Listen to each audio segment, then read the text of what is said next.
Hey, Dirt Farmer Jay here from dirtfarmerjay.com. Wouldn't it be really handy if you could create an irrigation system that would water a moderate-sized food plot or maybe even raised beds, and you could do it with simple materials you can find at the home center?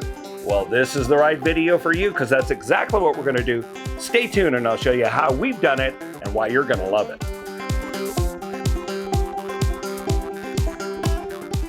Hey, Dirt Farmer Jay here from dirtfarmerjay.com. We love growing our own produce when we can, whether it's in our raised beds or in a smaller food plot. We have a little field of corn that's about 11 by 30 foot. You can see Maggie there greeting us right now. That's about 3.5 meters by 9 meters for my friends outside the US. But that gives you kind of the size of the food plot. We've got 5 rows there where we're growing this corn. Like any farmer does, you start with a cultivated field. And here you can see that little food plot that has been plowed and is ready to go. The goal when we're done with this project is to create what you see there, this grid of pipes that lay in nice rows. In this case, what worked really well for us is 5 rows, 3 in the center, 1 on each end, gave us 5 rows. We were putting these row distance about 30 to 32 inches apart, which is about 800 millimeters. And so that works out really well for us. The distance between the corn plants themselves is 9 inches or about 230 millimeters or 23 centimeters. So we found that works about right. Some people like to go larger, almost to a foot or whatever it might be. That 9-inch pitch works really well for us for weed control and so forth. So you start with that bare field. You want to end up with this setup. Now, something you should be aware of when you use PVC outside, it is not UV resistant. So over a period of time, like you can see here, it's just going to blacken and brittle. So what we do is we cover the exposed areas with mulch on the headers and the return manifold and all that sort of thing. And it's not the rest of it that's the laterals under the crop get covered pretty well. So they'll last multiple sessions or seasons.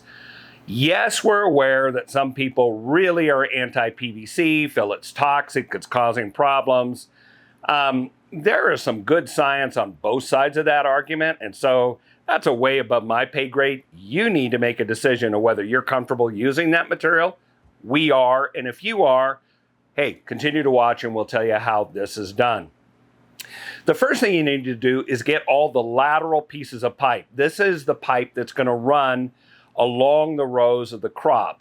In our case, we use 3/4 inch or approximately 19 millimeter pipe, and it can be either Schedule 20 or Schedule 40. Schedule 20 is a thinner wall, Schedule 40 is heavy wall. We had actually a combination of it because we had stuff in inventory and we had to buy some additional pieces. We blended both types. The outside diameter is the same, so all the fittings fit. So either one works really well. The laterals, as I call them under the pipes, are that 3/4 19 millimeter. The main manifolds, the supply side, and the return on the other end, the return manifold is made out of 1 inch or 25 millimeter. And in that case, I like to use the heavier gauge, the 40, Schedule 40 pipe. It's a little bit more robust. You're going to use those manifolds over and over again for several seasons, so make them robust. Those sections are also glued up. When I say those sections, I mean the manifolds, because you're going to take them out in one piece, stow them over the winter. But the pieces that run down the row are press fit. You want to be able to take everything apart and have nothing longer than 10 foot and a bucket full of couplings that you can then have ready to go. So when the fun starts all over the following spring, you're ready to go. All right, so the first thing we do is get all those pieces of pipe together, as we said, lay it out on our work table, made sure they were clean. Some of them been outside or in the barn, they're dusty. The ones straight from the store were clean, but wipe them down. And the reason is you're going to go to this next step of putting reference lines on them. And to do that, you need to tape them together in bundles of 4 or 3. And then you're going to use a permanent felt tip marker. Sharpie is a very common brand that we use around here. And you're going to put reference lines that you're going to use to both assemble your fittings on the manifolds as well as drilling the holes where the water is going to come out to feed your crop. or to nourish your crop or whatever way you want to put it. Moisturize the crop. There we go. So what's going to happen if you do not use a reference line that's truly straight and you are tempted to just use the printing that's on the side of the pipe, you're going to be sorely disappointed. And the reason is a lot of times that's running on a slight spiral. So as it kind of makes its way around, and if you follow that line drilling holes, at this end of the pipe, the water will be coming out the side, what you like it to be doing when it comes out the side to water something that's maybe that far apart. And that's about how far I like to plant things from the pipe. You'll have some that are just arcing very nicely. Then you'll have others that are going like this, and you'll have others that are going like this, and others are going the other way in extreme cases. Save yourself the disappointment. Take this step, and how you get that reference line is simply bundle them together, tape them together, make sure they're not twisted in the bundle, lay them on a reference surface like a big table or work table or something like that, picnic table, if you, whatever it is you have, and then take your marker and run down between wherever the pipe nests together, that joint right in the middle, and that'll give a reference line to work with. Once you've got that, the next thing you need to do is mark the distances of what you're going to drill. Now, in our case, I told you we were doing the 9-inch, roughly 230 millimeters apart.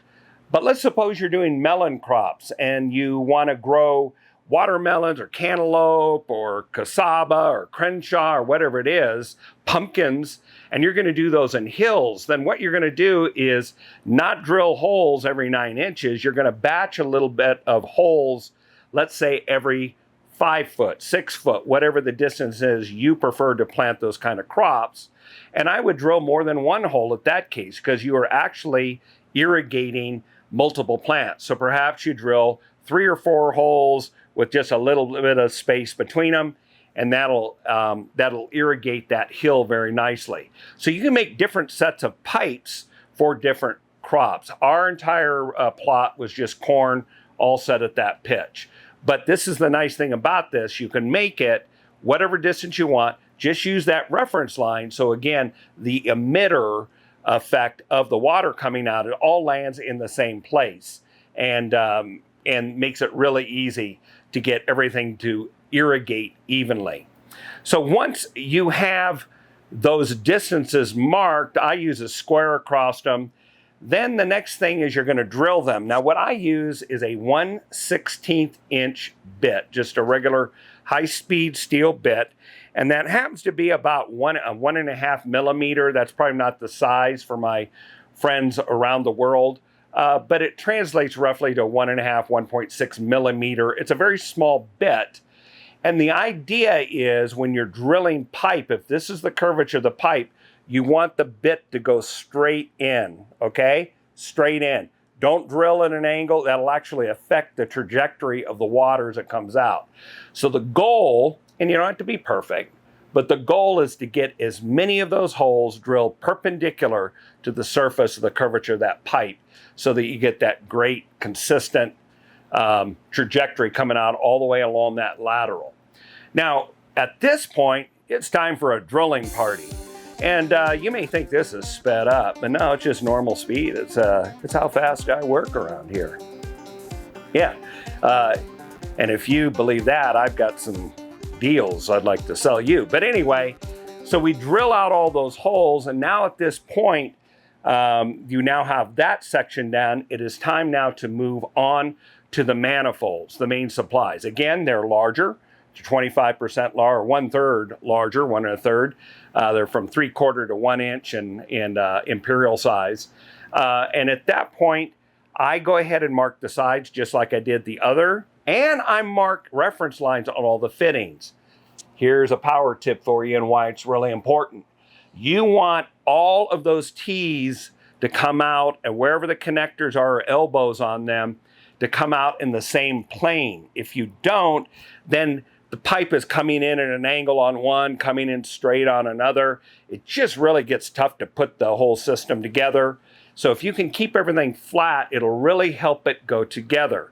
And so I just lay everything out, go ahead and do my distances, put it together. Now, because the supply side has an extra T where the hose connection is going to come in, that changes the overall length of that manifold compared to the return one on the other end of the field.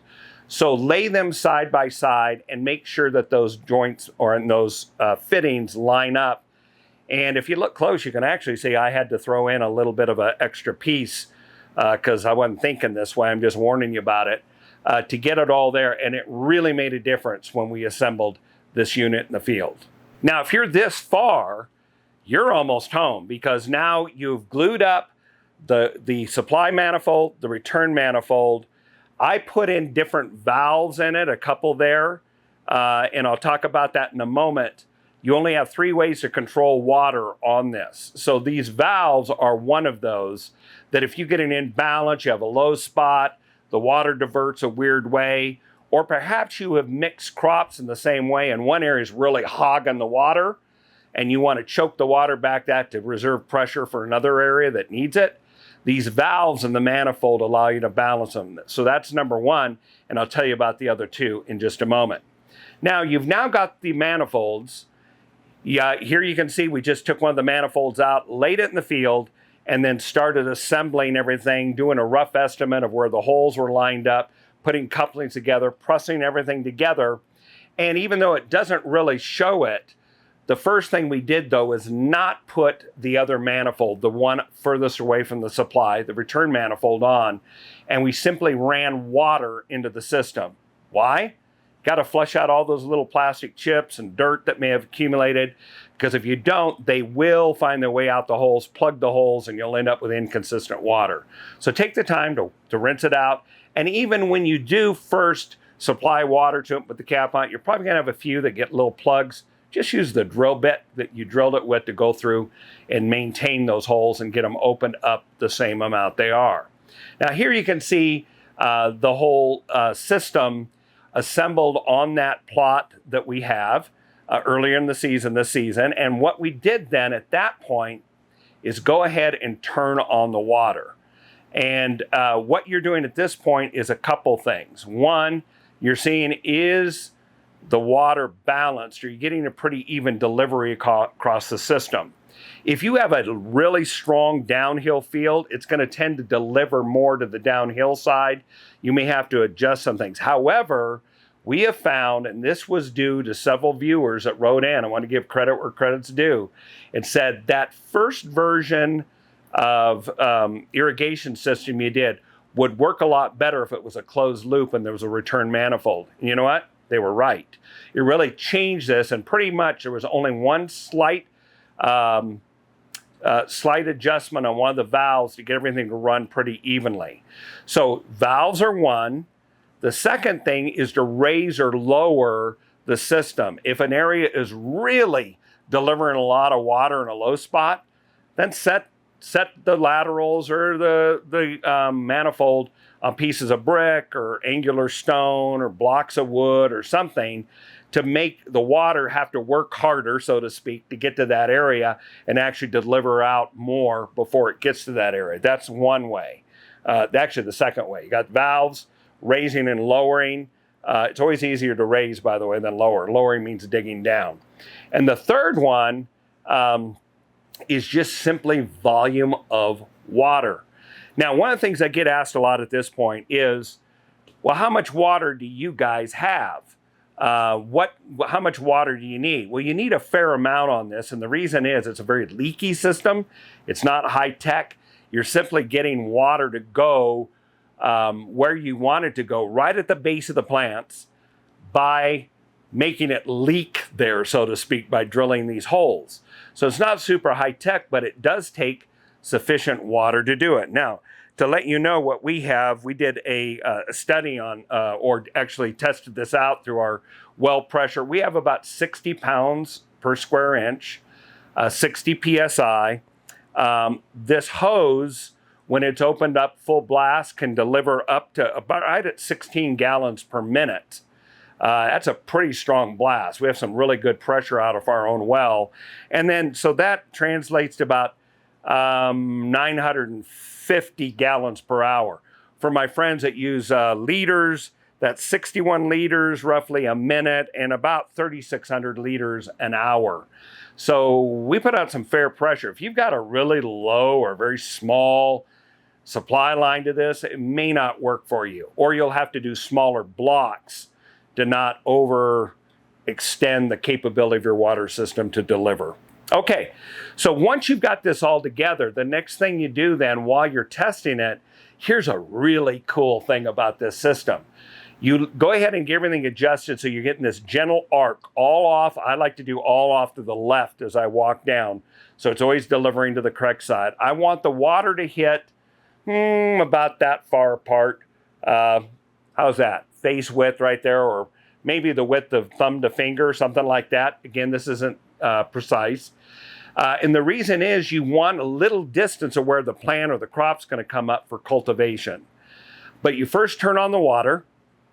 And then what it does is really cool. It puts these watermarks all over the field where the water is going to deliver. And now you know where to plant. So all I do is go along and plant the corn about 4 inches away to the left of the thing, all the way down, and that water lands beautifully right there. Here you can see this beautiful little seedling that's just getting water right where it needs to be. And even the adult plants, this amount of water run for 10, 15 minutes every other day, even where we live in the high desert west of the United States. And with some roasty days, the corn's thriving. We haven't had no droughtiness at all. We're going to have some great eating of the sweet corn. It's that bicolor sweet corn. So when you get this all put together, you're going to have some great results. It'll continue to grow. And you can see right here early on a crop, the young crop starting to pop up. And it never slowed down. Now, let me tell you about weeds very quickly.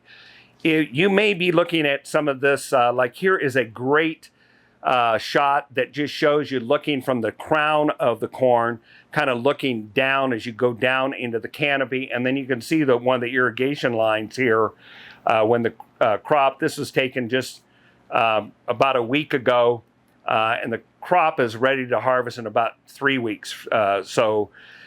Corn is pretty mature. It's tasseling right now and all that right now. When you look down in there, you might be real critical and say, man, you have a few weeds down there. Yeah, I do. If I'm like, I suspect you and I are alike. We got a lot of things to do. One of the things, pigweed on these kind of crops and other weed like that, put out literally millions of seed in the crop plot area.